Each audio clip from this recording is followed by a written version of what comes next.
Hello, welcome to another episode of Test, Optimize, and Scale. Excited to have Neil Twa with us here today. Neil launches, operates, scales, and gets businesses to the point of acquisition for Amazon-focused organizations through Voltage. He's the CEO of Voltage. Going to dive into their systems, the numbers they look at here today. Neil, thanks for joining.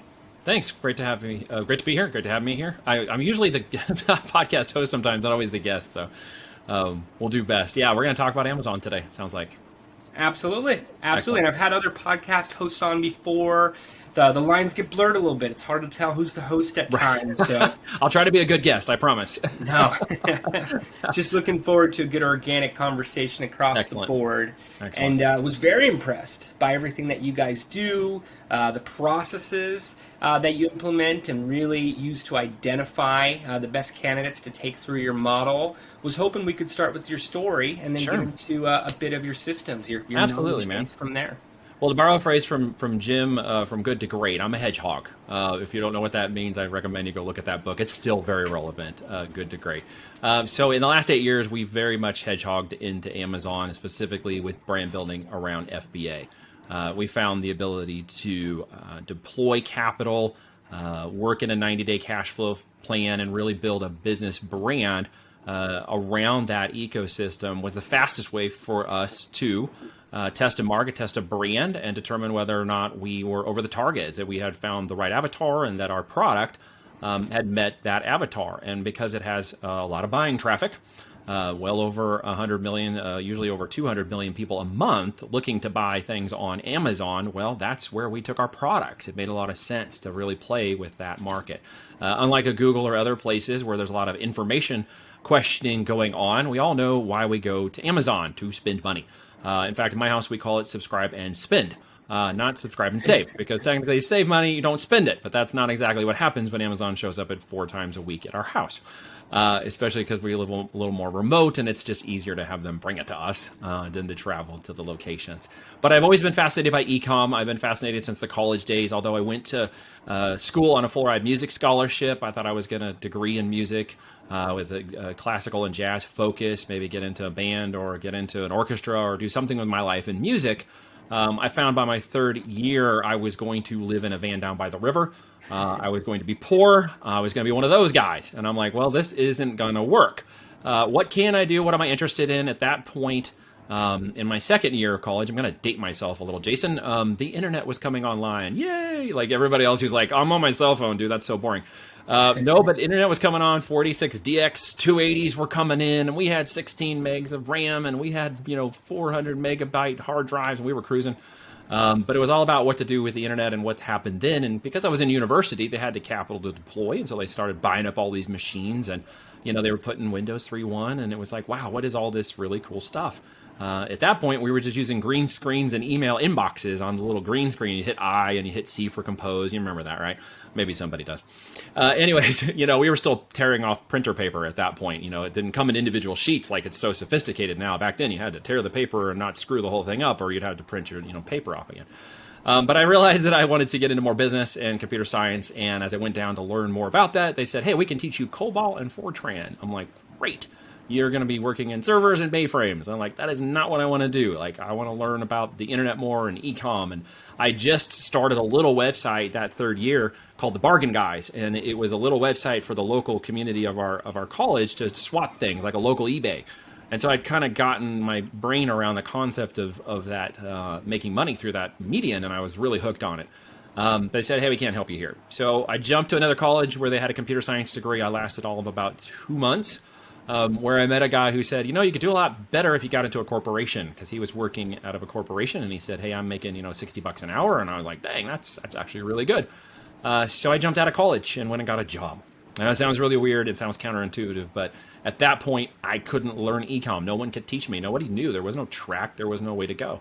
It was all applied learning, and I had to go where that was located. And so I started teaching myself programming. I taught myself HTML. I learned active server pages and connecting originally Excel databases and then Microsoft databases. And I was starting to build dynamic pages and teaching myself. I was working in the consulting field, and I got into Sprint PCS local on a contractor gig. Instead of paying 25,000 a year in college, I was making 25,000, so I thought I was a hot shot. Started to learn more about the programming and realizing I was going to sort of be back into the green screen days, and I'm like, I really want to learn COBOL and Fortran. So they said, hey, we're starting this new division. It's called Mobile Division. It's called PCS, and we're launching this new mobile phone. And I'm like, hey, who do I have to bribe to get into that? So I applied, and it literally, if you had a pulse and you were a warm body, you could get a job at that point because they were hiring as fast as they could. Like they were just expanding, they were launching, they were like anybody you could find.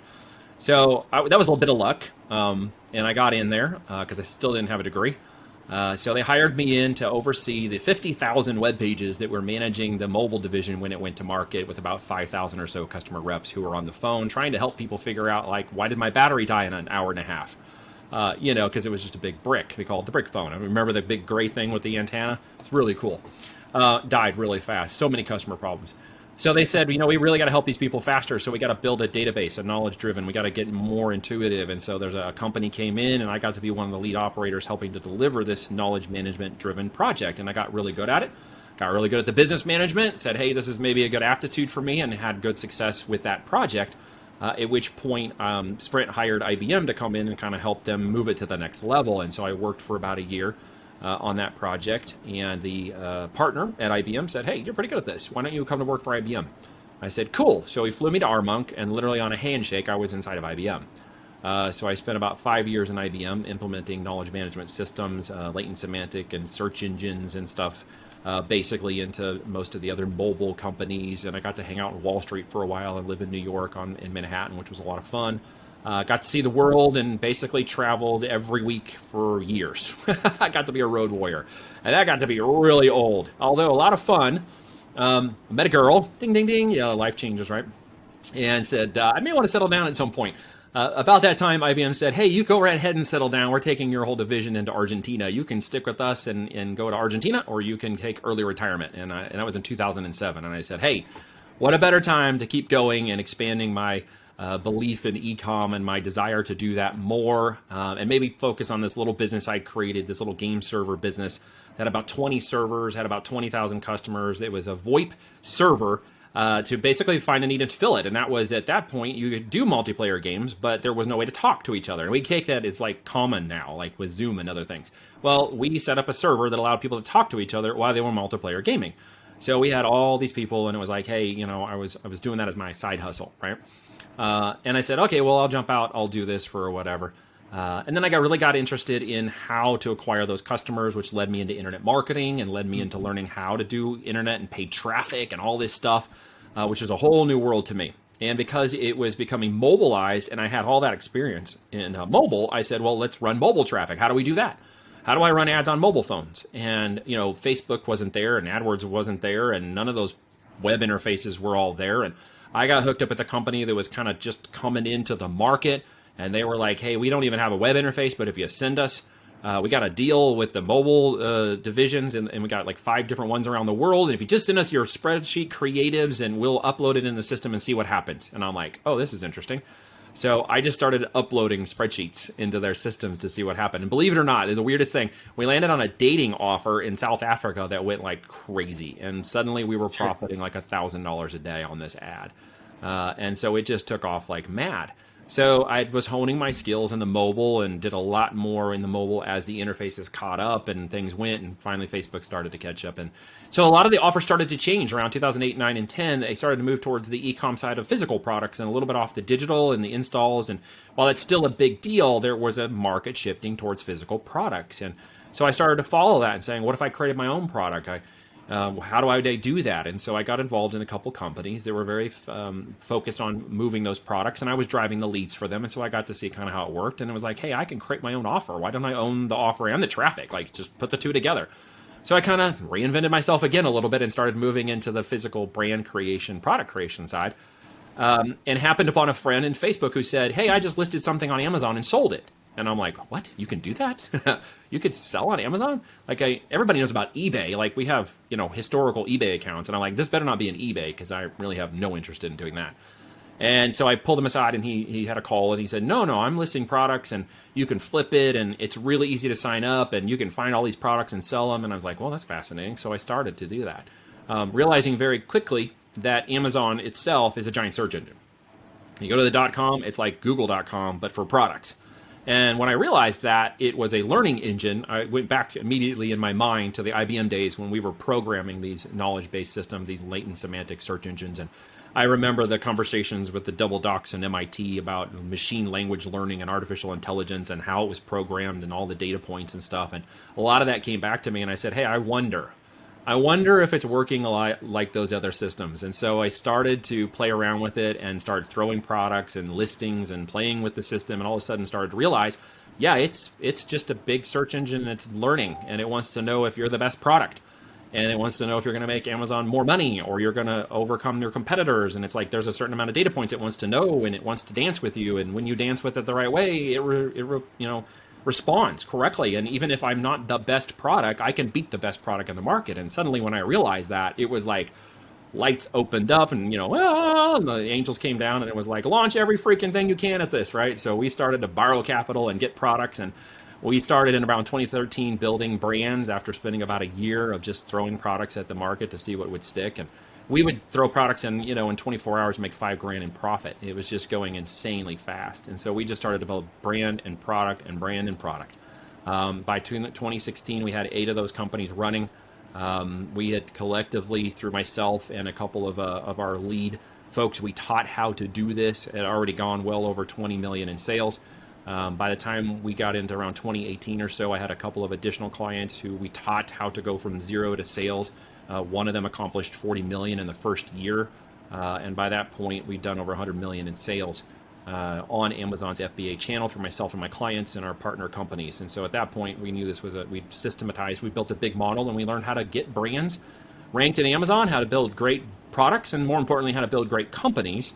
That just happened to be on Ecommerce, and we used Amazon kind of a way to incubate those, to test market them, to ensure that people wanted them, and to do it on their traffic, because no longer were we paying for traffic. It was all free buying traffic. And so we stopped with the paid traffic at that point and just focused 100% on how much more traffic could I pull out of Amazon. Because when you do the numbers, you realize it's not that I moved 3,000 units in one product. It's that I had 10 products moving 1,000 units a month, and each one of them made me $20 in profit per unit. My risk went down, of course. My profit margins, of course, went up, and I was building a great businesses that could actually be acquired. And that's when it kind of dawned on us that, hey, these are worth something. We're building asset-based businesses that people are actually interested in buying. Because at this point, there's a bit of stigmata that a business created and solely running on the Amazon channel was worth something to somebody. Would they pay money? Would they pay millions of dollars for it? And the answer was yes. Even they were a little more trepidatious about it, given the 2016-2018 timeframe. But as 2019 into 2020 rolled, all of a sudden that's changed. All of a sudden, e-com has become like the leading industry through the last year. In the last 18 months, investment capital, firms, brokerages, house accounts and family accounts and stuff have put in almost $6 billion into capital acquiring these Amazon-only channels. There have been like 60 plus aggregators who have come into the market with the sole purpose of buying those Amazon FBA businesses. And it's created a whole new ecosystem of evolution and adaptation. And of course, adoption in a market that was over the last 8 years, literally one that seemed more like a play place and more of a dangerous playing ground, to one that's actually serious business building, and asset-driven business model that you can literally sell that's worth more than any point during the business building phase. And that's what's so fun about this market that we're playing in now and have stayed so focused on. Because we now own a software company. We own multi-channels, we own multiple brands, we have quite a bit of clientele we support, whose accounts we manage with Voltage.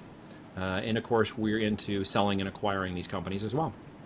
So we've moved full circle, and the market is really starting to catch up and move very quickly now, which is fascinating to watch that adoption. But you've built that whole ecosystem. Thank you for going in that history. Hedgehog, to say the least, and going through from the college days with your own projects, getting in with Microsoft, even learning your understanding of SEO at that point, working directly for IBM, having measurable success there that you then took into e-commerce and saw it grow. I was actually involved in mobile advertising from about 2008 to 2013. So had a lot of sentiment as you were talking through that. I imagine some similar stories there as well too, and watching Google and Facebook's ad products really evolve on mobile devices, which is where we transact today, of course. And then identifying the opportunity in Amazon and seeing that it was more than just an eBay. Brands are not only listing but being built there. Very interesting to hear about the aggregators and, of course, your overall growth and bridging the conversations with those. So, 2013, starting to create brands. 2016, 8 brands. It sounded like at one point one of those brands, I think around 2018, was doing over 40 million, and you had done over 100 million at that point. Obviously, 2020 and the entire adoption to e-commerce and for physical products over the past couple years, past 18 months, as you said it, has become a lot more serious. So I imagine some of the conversations with those aggregators and other groups is quite exciting. It is fascinating. It is, and it's such a marketable change. And one correction, just to make sure in transparency, I didn't go from 0 to 40 million on one of my businesses. I had a client we took from 0 to 40 million in his business. So just to make the distinguish between not my glory, his glory, because he did the work and put up the capital. People always ask, well, how much capital did it take for him to do that? It took about $1 million. So I think he's pretty happy with that ROI. That's a good return right there. And it's actually a 5-year running company now. They've actually did 60 million last year on the same brands they started with us 5 years ago, and they took those and expanded them into the off channels, if you will, Shopify and others. That company now does around 200 million a year with a staff and a location out of Phoenix, and they're a very big company now in that space. Absolutely, and such a rich history. I knew I was going to, tweak one of the elements there. Thanks for correcting that. That's okay. No, absolutely. I think the question everyone's thinking is how. How do you do it? How do you take a group from this stage to that stage? This may get into your processes a little bit, but would love to learn. I have my own guesses for SEO, and like you said, tapping into Amazon's audiences versus paid media, which we do a lot of and always want to do less of to really utilize that existing group. What is your approach? So there's a lot to unpack in that whole statement just now. So let's get down to maybe the basics. There's like 5 different things that kind of build this off of. I think we won't be able to cover them all right now, but let me cover at least the first couple. And the first one is a conversation that one of my original coaching students had with me when he saw what we were doing and he saw how things were going and he was learning how to get through this. And I remember he blurts out on the call one time, he's like, just tell me what the hell I'm going to sell. So that has stuck with us. So the first topic I always love to cover with people is what the hell to sell. Because that is, the premise of physical products. Is it not? Like, what do I actually sell? I get it. I may be a consumer. I see products. Okay, great. Now, how do I actually find one of those that I can sell that might make a brand that could build a great company? So let's go through that just a little bit. There's a couple of ways to help people kind of visualize the way you can come up with this answer. And in most simple terms, I'll give you some of the demographics that'll help you shape the narrative, which will build a customer avatar for you or a profile of a customer that you kind of want to target for these brands. And it's not too complicated. It's women 27 plus. They consume 80% of everything out there. Okay, families, home, single or otherwise, they are the major purchasers. And on Amazon, that is no exception. So when you're looking for products in your life, whether you are a 27-year-old female or you're married to one or whatever the case may be, you need to look into their history of buying. And the simplest way I have people do that is literally go into your Amazon account, because I'm pretty sure most people here listening have one. Go in and rechange your order structure to look at the last 90 days. Now, what you should know about that list from the last 90 days is that 60% of those products come from third-party sellers. Okay, so Amazon's most of its ecosystem is driven by third party. Okay, Amazon set it up to be that way. The benefit of that, of course, is all the small businesses that are able to produce the products and drive the brands and create that opportunity within that ecosystem, which has really helped evolve. And even Bezos, has talked about the value and power of that buying. And so when people think of Amazon as a giant corporate conglomerate, and I get it. But it's also made up of 60% of small businesses. So you can't just kill the giant and not kill all the businesses that go with it. So there is still that major opportunity for business owners and individuals to get started on it. And so as you look through that list and start thinking about, okay, what could I sell? Look at the products that you've purchased and realize that 60% of those products in the last 90 days, whatever that number is, are products that were sold by people like us. So what you need to do is then take those products and look at why you bought them. Or maybe ask the person who you're talking to, why'd you buy that product? Or why this product? Because there's a good chance they're all over your house. They're in your urban environment. You use them daily, weekly, monthly for some purpose. And it is typically solution oriented. It is not always just vanity. Vanity has one component of the buying emotion, but it's the solution driven aspect that I'm going for. Why? Let me give you an example. When you are in trouble, when you're in pain, you want a fast solution. You don't want someone to say, hey, you cut your leg off, we'll get to you in about an hour. You're going to be dead. What you want is like a 5-minute solution. When you go to the dentist and he says, hey, you got that abscess tooth that's been killing you and you feel like your head's on fire and you're going to die? Well, for $300, I'll take that out in an hour, or $500 and I'll have it out in 10 minutes. Which one would you like? Well, you're going to say, get that sucker out of my head. Here's $500. Let's go. Right? Instant. So we're looking for solution-based products that answer that problem and drive that solution, because there are a level of people willing to pay $500 for their tooth to be pulled out in 10 minutes. There are, of course, people who are willing to wait an hour for $300. What I want to go after is the solution-oriented people willing to pay $500. So I'm going after a different avatar of people who are solving a different level of problem, and I'm going to offer them a solution, okay? A solution that solves that problem. So while we are profit-driven, we are not profit-focused. There's a very different mechanism of abundance versus scarcity play in what we're talking about. And the idea that there may be less people willing to pay $500 for your tooth out in 10 minutes is actually a scarcity-based thinking. Because if you remember a minute ago, I spoke about how many thousands of units you might need to move versus how much profit you might get from a smaller amount of units. So to sell 1,000 units at $1 in profit, well, next month if I sell 2,000 units at $1 in profit, I'm not suddenly going to get rich, because I have logistics, inventory, and overhead and warehousing costs that just added on with that additional 1,000 units, but I never increased my profit. But so many times I get to people who say, I want to sell 1,000 or 2,000, I want to sell a lot of product. Well, really, I don't, and neither should you. What I want to do is sell a lot of profitable product.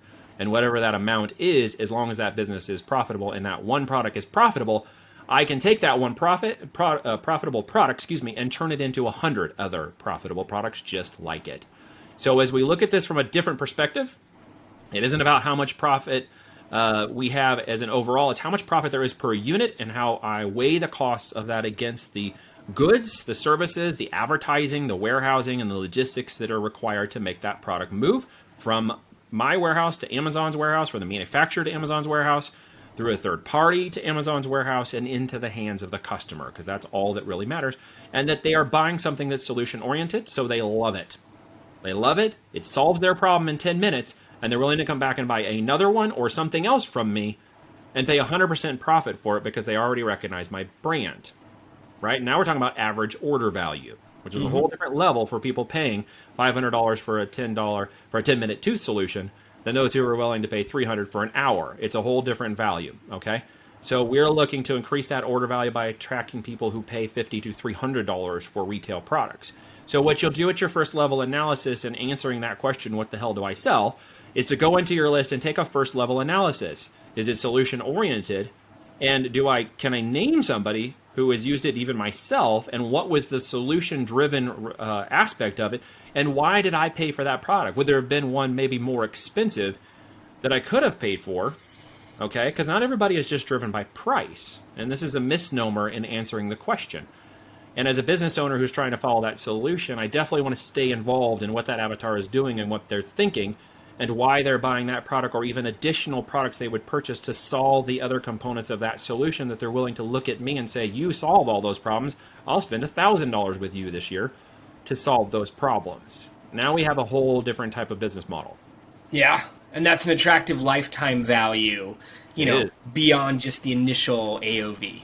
It is, because at that point, they're going to see your brand as value, the product that created your solution as value. They're going to come back and look for you again, and they're going to find additional products. Hence the reason why we brand build is because we put additional products into that line, that solution around the original problem that the first product created. We don't have to guess. We know who our avatar is, we know who our target keywords is, and we know who and how they're looking for those products in the system. And then we know how they're going to find us more often. And obviously, more importantly, we know how we're going to attack the 3 to 5 competitors inside of Amazon who are also trying to answer that question. And we know how to beat them at their own game, right? So that we can become the top dog on the hill for that product. And when you do become the top dog, you could stay there for years. All right, you can stay in that product for years. You can innovate slight differences on that product and continue to get it to sell more. And what's the beautiful part about it, of answering that question ultimately in the numbers, is that it's not only profitable, but there's longevity in the customer lifetime value with that person. So then I have the opportunity to sell them more of those things. We have the subscribe and save capabilities, which would be like a subscription, in which we know someone may come back in a 30, 60, 90-day period and buy another product or the same product again. We now have repetitive revenue in the business, not having to sell somebody a single time every time on a new product, right? Recurring. Yep. Absolutely. So as we go through and we look at those products, in our first level analysis is to determine what we call our most list, right? The most amount of products I can think of. And I challenge my builders to find 500 of those in 21 days. And when they learn just one of the 12 techniques we teach them, one of them I'm giving you today, they find it's very easy to find a lot of product opportunities they had never considered when they start looking at it from the solution that they were trying to solve with that problem, and not just from the profit they may get from selling that product. So profit will come to you when you solve the solution, all right? Because I see a lot of people look in the other direction first. How much money can I make on this? They don't really think about who they're solving and being more of a servant leader. And so I challenge people to look at this from more of a servant leadership position. So as you're defining that most list, as you're looking at that, there's another way to go about this. We call it the urban mining hack. And that is to take those products that you have in your pipeline, or the ones that you've ordered, or ones that you've gotten from your friend or family or significant other or whomever you're talking to, and I want you to name somebody. Call it by the name of the person you're talking to, whether it's Jennifer or Katie or Samantha or whatever, whoever that person is. You need to build that narrative about them. As you start to talk about them, as you start to talk about the product, or even yourself about why I did this and what I was trying to do, you are building a narrative, a verbal narrative of that person. And as you continue to do that, you will start to talk out who that person is, why they like this. Maybe they have an affinity for that, or hey, oh, well, that's right, they do love to do puzzles. I never really thought about that. I mean, I ordered them a puzzle for their birthday because I thought they would love it, but now I realize they buy the puzzles, they buy the stackers, they buy the things that come on the side. They have a table over here, they got their special chair, they like the certain light, they even like a cup of coffee when they do their puzzles. Like, all of a sudden your brain starts to spiral into, oh, this is somebody who likes all of these things, and every one of those is a product they purchased. And as you identify that in your urban environment, you will find that for every product type or slight variation of that avatar that's within that example that I just gave you. Does that make sense? Yeah, absolutely. I see the wheels in your head turning. We do the same thing for target audience research, but associating it to a new product and figuring out what you're going to sell as a result is definitely interesting. Yeah, so as that list grows and grows, you're going to start to see a pattern of behavior. You're going to see a pattern of product purchasing. You're going to see a pattern of solution-oriented products that will appear in there to you, because we call that a white car syndrome. So as you go out and one day you decide, I'm going to buy a car, and you're like, hey, I decided I want to buy a white car because I love the color white. And you decide, okay, I want to buy a Ford Explorer, a white one. And so you go down to buy the Ford Explorer, and you get the thing done. You're like, oh my gosh, this is the most beautiful white Explorer I've ever seen, and no one has one like that. Well, what happens when you turn the car on and you turn around? Well, there's another white one over there. And you're like, oh crap, that car looks like the one I just bought. And as you're driving off the light, you're like, oh crap, there's another one over there. Looks just like the one I've got. On your way home, you see what? Like 5 or 6 other white Explorers on your way home that you never saw before. Like, where did all these white Explorers come from? Like, oh my gosh, they're everywhere. Well, you have changed a conscious and a subconscious to a conscious level. You have moved an awareness of an object or person or event into a conscious mind and out of a subconscious level. At that point, your conscious mind is now actually looking and putting subconscious resources to work, finding those for you. Okay, so as you start to develop that, you get into a pattern of behavior. And as you see that data come down, and as you see that pattern of behavior emerge, you will see the products start appearing as white cars everywhere. You'll start noticing them around. You will say, hey, I bought this, mouse that I love because it had budget. And you go over to your friend's house and like, hey, you have the same mouse as me. I walked in this house 100 times and I never noticed your mouse, right? You will start to see these things appear, right? They do. Yep. Every once in a while, you have those moments of affinity, those aha moments where you see something and you didn't see it. And like, how did I miss that, right? It's right in front of me. We want to bring that into a conscious thought, a conscious pattern of thought, and a conscious daily, weekly, monthly activity. you're shifting out of consumer mode and into builder mode. You're shifting into seller mode. You're shifting into solution mode. Yes. So as you build that product list and those patterns start identifying, one of the things you're going to have to do next is go by the numbers. You can never run your emotions past that point in business, or you will see yourself get jacked up big time. Because it was a business building, we're building a foundation. And what I'm talking about right now is the layers of that foundation that have to be built, and they need to be solidified, because you don't want to find by the time you get to the second story, your house is leaning 30 degrees to the left. And I see so many businesses with houses leaning 30 degrees to the left, and they come back to me as though I can somehow magically get up there and move that thing 30 degrees to the right. Not when all the foundation's been built wrong. And I was like, and they think, well, you can do that in 30 days. No, I could probably do that in about 2 years, right? Because you have to turn everything the other direction. So we want to build on a strong foundation, and as understanding those principles that are solution-oriented products. And when we go by the numbers, we now identify which of those particular products are not only solution-oriented, but actually drive a great business model. So now we apply the concepts of business and practice and management, the concepts of EBITDA and profit and gross margin, and what are the real differences in those numbers, not just the fake numbers that say, hey, I have a 300% gross margin. No, actually you don't. Because when you take out the cost, you take out the advertising, you take out the warehousing, you take out Amazon's fees, you have more of a net profit margin that you're looking at. And a lot of people get surprised by that. And I can't tell you how many times sellers have come to me and said, I'm struggling with my business, I'm not making a lot of profit, I can't understand why I'm running out of money. And we go and put all their numbers together, and we show them exactly how it works. And they're like, well, that's a red product, and that's a red, and that's a red, and that's a red. And now all of a sudden it dawns on them, these products are not profitable. They're not. And they never realized it because they weren't taught the fiscal management and cash flow plan of how to build one of these e-commerce businesses over 90 days.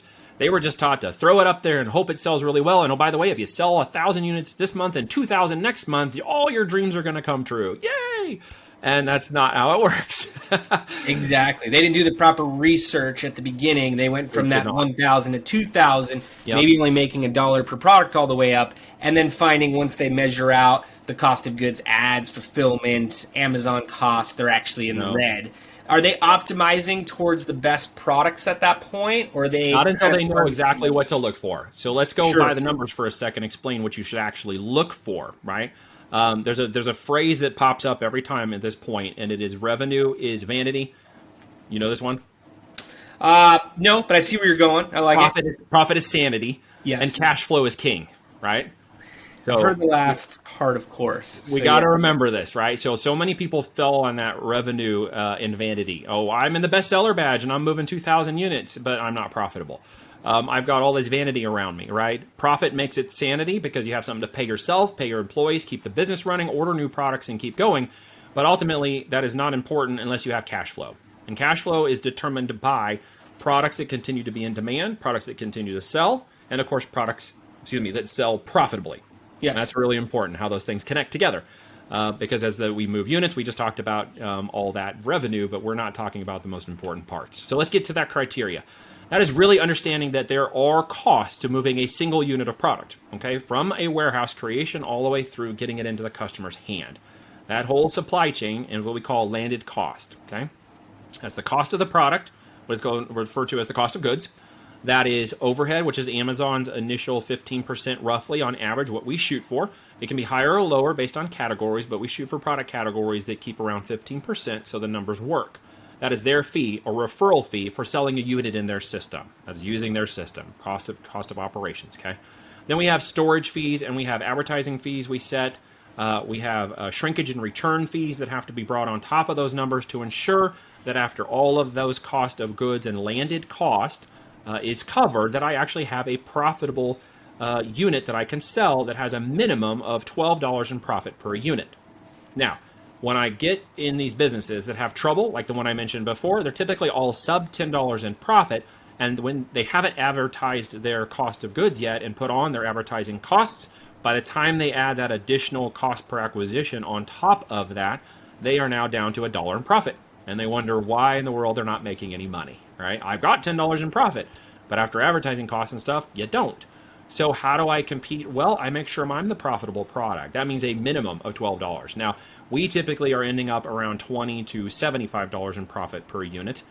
because we're selling in that retail $50 to $300 range. Remember, we're going for the $500 people who want their tooth pulled in 10 minutes. So we're going after a different class. We don't care about the vanity things of bestseller badges and choices and all this other nonsense. What we care about is finding a great product that can move 500 to 1,000 units in a month and do it at a gross profit and gross margin that put at least $12 to $50 to $75 in our pocket for every unit sold. Sounds giving us good. the ability to reorder, advertise, cover our cost, and put profit in our bank. And that's really the most important thing at the end of the day. Why? The other 80% of those sellers are not doing that. Even today, after all the knowledge, education, time in market, 8 years of doing this, there are so many people not doing this right inside of Amazon's system. And it is still a gold mine of product opportunities. We estimate, in that software I mentioned earlier, we launched in 2014, has launched 60,000 FBA products worth of data. So we know where the gold mines are, we know where to not go, and we know where to stay in with our metrics. And we know roughly around 12 million of the 600 million products in Amazon are very good products to launch. 12 million. Do you think that's enough? Because people come and yell, there's not enough opportunity on Amazon. There's nothing I can sell to make money. No, that's actually not true. There are about 12 million products that you could choose from if you choose with the right criteria, right? 12 million is healthy. And what I think about that's a healthy average number. order value?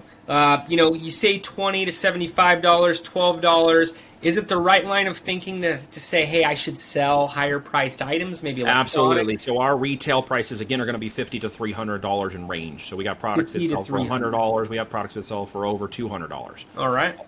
Because by the time I load that cost up, that landed cost, etc., by the time I do my advertising and whatnot, I'm making a very healthy profit at the bottom. That healthy product makes a healthy brand, which makes a healthy business P&L, right? And so, can I compete in that market? Are there people to buy? Absolutely. Absolutely. Millions of people a month are willing to go in and buy a $49 bike seat and not the $29 bike seat. Yep. But people in scarcity think that's not possible. There's no one there that wants to buy. No one's going to pay $49. Are you kidding me? We used to bike up the back of Pikes Peak. All right, it's 18,000 mile climb up there. You do not want your bike to fail. You don't want your brakes to fail, and you certainly don't want to sit on a cheap piece of Chinese plastic under your butt while you're climbing 18,000 feet. You want a very good seat, and therefore I'm going to pay for a very good seat. And believe it or not, there are millions upon millions of people willing to pay for a good bicycle seat that doesn't cramp up the lower bottom half of you. You know what I'm saying? So there is that aspect of those people out there. And so we develop brands that we consider to be more high affinity brands that are positioned better. We put a lot of time into the listings, the graphics, the image, and the copy, and making sure that it's done correctly. We have a process, once we know the numbers of the products, to determine correctly how to make sure those listings convert literally 30 to 50% conversion rates inside of Amazon. That's now, amazing. You're a test optimized scale person. You know that 1 to 2 to 3% on traffic with cold or warm traffic is pretty good. If you can pull off 7 to 8 on a warm email list, you're crushing it, right? We pull off 30% or higher inside of Amazon for our traffic and conversions, and that's low. So we follow a particular process, and that's going to become the next topics we're going to talk about. So as we understand our numbers and what we're going to sell at, and as we come back and have another conversation, I'm going to go through don't marrying your products. Steal somebody else's girlfriend instead. So there are plenty of products that you can steal inside of Amazon, quote unquote. I'm using a language, but we need to, we're going to go through the similarity equals, or similarity plus familiarity equals trust.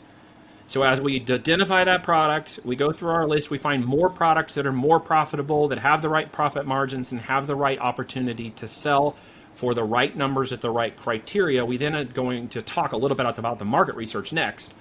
And where are those other products? How can I build a similar and familiar product, use Amazon's trust to get in and be a brand among other brands you've never heard of and become the dominant brand that takes up all the traffic and scales? After that, I'll talk a little bit about how to rank those products, what I refer to as Amazon may be a river, but it's also a tree. It's a big filing system, and it looks like a tree, and I'm going to explain a little bit about how that works and some of the things we learned years ago about how to rank products and optimize inside the system through keywords and optimization tactics. I'll talk a little bit about in that topic that will help you understand how to actually outmaneuver the competition ethically, steal their traffic ethically, and then learn how guys like us at the 7 and 8 figure seller level dominate these product markets when we go to market. And then the last topic, the final one, we'll cover, I call the platinum principle. That's the fifth one. of the break, and it's understanding that everything you're doing to this point, every dollar, every capital dollar you're deploying, every hour you're putting into this, you are building an asset. Amazon's a virtual real estate, but you have a physical inventory attached to it. So if you think about it in terms of real estate and in terms of flipping, the opportunity for you to sell this business is your opportunity in business. It's the biggest secret that people are missing. Build these brands and then sell them because the market wants them, and they will pay 3 to 4x EBITDA or profits for those businesses on Amazon only channels. You build a great brand, there's a great exit behind it. We call it the platinum principle, which has to do with you pulling the ripcord, okay, when you want to exit the business. It's referred to in the corporate world as the golden parachute, but we came up with our own. And that means that anytime you want to pull that ripcord on the way up, you can exit that business and then do it all again very fast. And we'll talk about that some more as we get on to the next level of topics. I love it. And this is so fascinating for me. I connect to it as a user. There's an Amazon package at my door on a daily basis, sometimes for my girlfriend, and fitting into the categories. That's so fascinating to hear 80% is women, and 27 being, the primary age at that, 60% being third-party sellers, and all to solve a problem. I'm going to go back in my order history, and I'm already thinking about the problems I thought I was solving, at least, by purchasing some of these products. And then as a marketer, really how you're positioning for the traffic, similar to SEO tactics and beyond the 3 to 5 competitors that you said for each category, but using all the research to show exactly what to sell, and then leveraging Amazon's existing audience, existing trust to produce these conversions. I'll have more questions for you about optimizing, but thought we could end just by a success story. Is there something you could share about how a group did the right market research?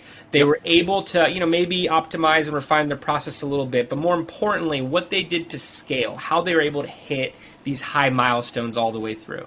Well, the thing about it is Amazon has what we call a slipstream of traffic. Okay, when you are in that system, and it's that giant filing system, it's called the A9 engine, as it's technically referred to, that search engine that's doing products. It's basing everything on relevance.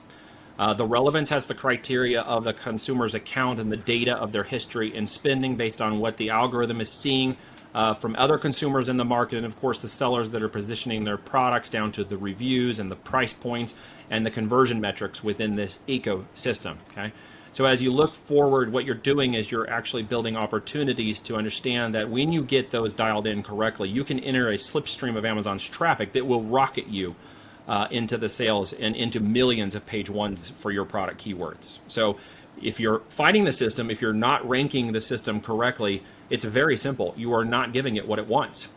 And as soon as you give it what it wants, you can enter what we refer to as Amazon's slipstream. And the difference can be a 2 millimeter shift to the left on a positioning, a keyword, a copy, an image, a narrative shift.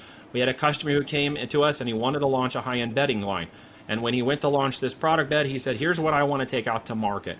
We saw the products, we gave him our feedback. We said, hey, you know what? If you just shift the narrative just a little on this product to attach this little bit of $500 doctor solution in 10 minutes, I bet we can see that product do very differently. And just with a slight narrative shift, he went back to do his little bit of market research and realized there were 5 other competitors he didn't even acknowledge until he saw that shift. And once he made that shift, all of a sudden he saw $40 in profit per unit, not 20.